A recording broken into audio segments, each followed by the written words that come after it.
Bu reglimiz 6,5 metr reglimiz. U tarafiga 5 ta plita, bu tarafiga 6 ta plita.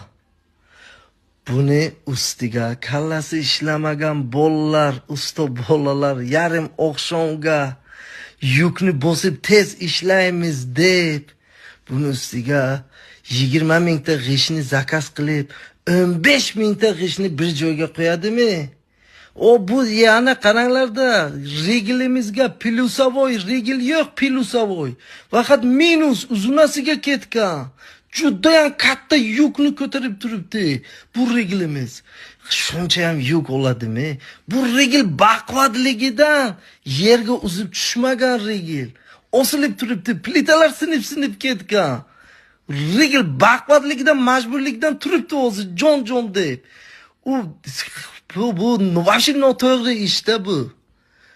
Ana shunaqalar uchun boxabar bo'linglar. Bunaqa regllarni, minusavoy reglga qancha yuk olishga, ustolarni kontrol qilishga prorab kerak.